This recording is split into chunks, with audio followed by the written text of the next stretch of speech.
फिरौन को उसने वो ख्वाब देख लिया था कि एक सितारा उठेगा और फिर वो गिरेगा तो मेरी सारी सल्तनत को तबाह कर देगा। नजूमियों से उसने पूछ लिया, उसने कहा कि एक बच्चा पैदा होगा जो तेरी सल्तनत को तबाह करेगा। चाहिए तो ये था कि वो तौबा करता, लेकिन उसने क्या किया कि उसने बच्चों को कत्ल कराना शुरू किया।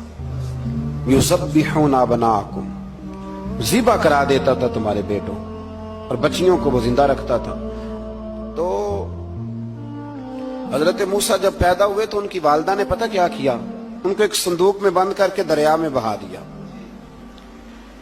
अब दरिया में बहते जा रहे हैं तो मां थी तो परेशान भी हो गई, उनकी हमशीरा को कहने लगी जरा ध्यान रखना किधर जाते हैं। हजरत मूसा अलैहिस्सलाम दरिया में बहते बहते ना फिरौन ने ना दरिया के किनारे मकान बनाया हुआ था। आपको पता है बादशाहों का ज़ौक होता है। आजकल हमारे जो हुक्मरान हैं उन्होंने उसका नाम फार्म हाउस रखा हुआ है, मेरा फार्म हाउस, और पुराने जमाने में लोग डेरा कहते थे। तो उसने भी इस तरह का फार्म हाउस बनाया हुआ था। वहां पे हजरत मूसा अलैहिस्सलाम तैरते हुए ताबूत के अंदर, संदूक के अंदर जा रहे हैं। फिरौन और उनकी बीवी हजरत आसिया बे औलाद थी, बड़ी तड़प थी बेटे की, वो भी वहां खड़ी थी। संदूक तैरता हुआ आया तो फिरौन ने कहा कि जाओ पकड़ के लाओ, देखो क्या है। जब वो लेके आए ना तो आपकी हमशीरा जो निगरानी कर रही थी परेशान हो गई कि ये तो उसके हाथ लग गए, ये तो अब मार डालेगा।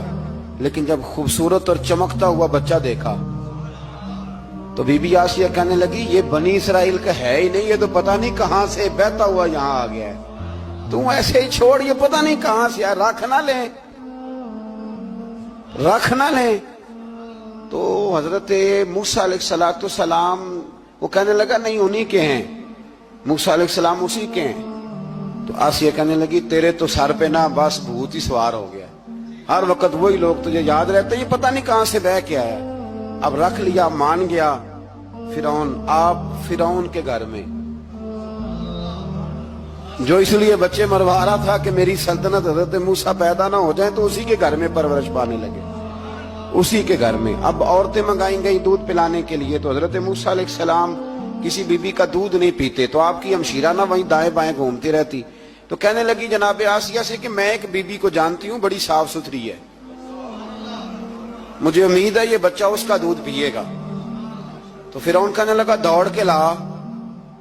तो अपनी वालिदा को लेके आई तो हजरत मूसा ने फौरन दूध पीना शुरू कर दिया। फिरौन को फिर थोड़ा शक हुआ। एक रवायत यूं भी लिखी है बाज लोगों ने कि फिरौन एक दिन उठाया हुआ था हजरत मूसा की अभी थोड़ी सी उम्र थी, तो आपने उसकी दाढ़ी पकड़ के तो एक घूंसा दे मारा। जलाली तो शुरू से है ना। तो कहने लगा आसिया तू मान ना मान, ये बच्चा वही है। तो हजरत बीबी आसिया कहने लगी कि तुझे गलत फहमी है, ये वो नहीं है। उसने कहा देखो ना, ये तू उठाती है तो प्यार करता है, और मेरे जब करीब आता है तो इसके लबो लहजे में मैं तलखी महसूस करता हूँ। उसने कहा बच्चों को क्या पता। खैर, एक तरफ उसने खाने पीने की चीजें रख दी, एक तरफ अंगारे रख दिए। वो भी हजरत आसिया कहती हैं कि तुझे समझ आए बच्चे बच्चे होते हैं। हजरत मूसा बच्चे तो थे, पर थे तो अल्लाह के नबी ना, अल्लाह के नबी थे। जब उसने कहा ना ये बच्चे हैं, तो हजरत मूसा अलैहिस्सलाम बजाए अंगारों की तरफ जाने के, नबी थे, वो सीधे खाने पीने वाली चीजों की तरफ बढ़ने लगे। फिर उन कहने लगा आप बता। अल्लाह ताला ने हजरत जिब्रील को भेजा, उन्होंने कहा इधर नहीं जाना, आप उधर जाइए। तो आप आग की तरफ गए और एक कोयला उठा के जुबान पे रख लिया। तो आसिया कहने लगी समझ आई, बच्चे को क्या पता किधर जाना है किधर नहीं जाना। अगर वो इतना ही ख्याल होता, वही बच्चा होता तो आग। और बाद मुफस्सिरीन ने लिखा है ये जो हजरत मूसा दुआ मांगते थे ना, रब्बी शरह ली सदरी व यस्सिर ली अमरी, ये वो आग का अंगारा जब कोयला मुंह में रखा था ना, तो उसकी वजह से जुबान में कुछ लुकनत आ गई। तो आप दुआ करते थे कि या अल्लाह मेरी जुबान की वो बंद गिरा खोल दे, ताकि मैं खुल के फिरौन के सामने बात कर सकूं। वही हजरत मूसा पलने लगे।